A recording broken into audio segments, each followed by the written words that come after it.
गंगापूर तालुक्यात वाळू तस्करांनी अक्षरशः हैदोस घातला असून महसूल विभाग मात्र अर्थपूर्ण कुंभकर्णी झोपेचे सोंग घेतोय की काय असा प्रश्न उपस्थित होत आहे। सनौसह सगळ्याच गावात शिवना नदीपात्रात वाळू माफियांनी अक्षरशः 15 ते 20 फुटाचे खड्डे करून वाळू चोरी करून सरकारचा महसूल बुडवलाच, मात्र महसूल विभाग याकडे का लक्ष देत नाहीये असा प्रश्न उपस्थित होत असतानाच याचा उद्रेक सनव येथे होऊन शेतकऱ्यांनी काल बुधवारी रात्री 10 वाजेच्या सुमारास एक विना नंबरची 3 ब्रासची हायवा गट क्रमांक 2 येथे शेतात पकडली तर एक पळून जाण्यात यशस्वी झाली। यानंतर तलाठी सूरज जाधव यांना माहिती देण्यात आली। ते काही कर्मचाऱ्यांसह घटनास्थळी दाखल झाले, मात्र पोलीस पाटील गायकवाड यांच्या ताब्यात सदर वाहन देऊन तेथून निघून गेले। आज गुरुवारी दुसऱ्या दिवशी सायंकाळपर्यंत कुठल्याही प्रकारची कारवाई करण्यात आली नाही असा आरोप शेतकऱ्यांकडून करण्यात आला आहे। दरम्यान वाळू तस्करांनी शिवनामाईचे अक्षरशः लचके तोडले असून पण मालक असलेला महसूल विभागाच्या इज्जतीचे लक्तरे वेशीवर टांगले आहे।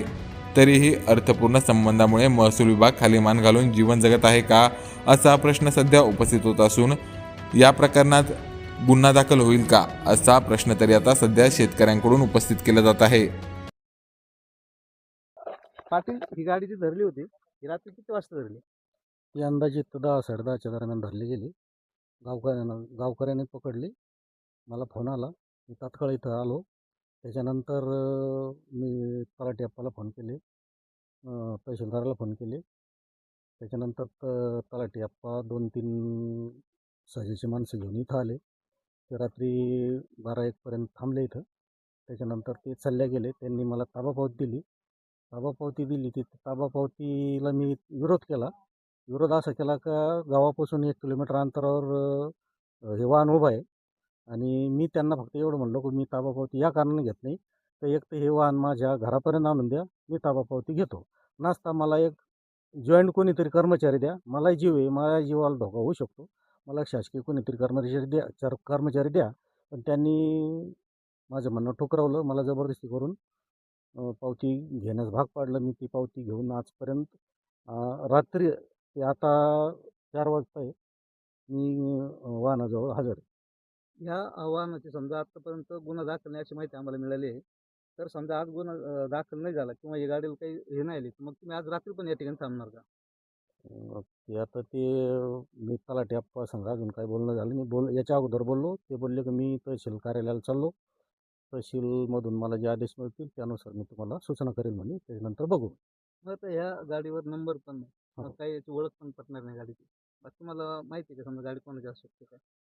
नाही, आता माझ्यात नाही सांगता येणार मला, मालक कोण आहे ते नाही सांगता येणार। अहो, गंगापूरचे तहसीलदार नवनाथ वाघवार साहेब, आज आपण सनव देवळी येथील या शिवनामाईमध्ये आपण पाहू शकतो की या ठिकाणी कुठल्याही प्रकारचं टेंडर तुटलेलं नाही, मात्र तरी या ठिकाणी 14 ते 15 फूट उंचीला आणि लांबीला तर भरपूर आहे। या ठिकाणी असा अवैध असा वाळू तस्कराकडून होत आहे।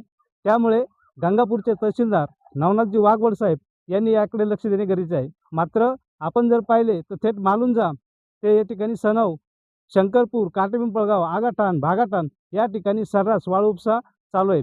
या ठिकाणी जो वाळू उपसा होतोय त्या गाड्याला कुठल्याही प्रकारचे नंबर नाही, मात्र याकडे महसूल खात्याचं लक्ष जात नाही, ही दुर्दैवाची बाब आहे। मी गुलाबबाग, छत्रपती संभाजीनगर।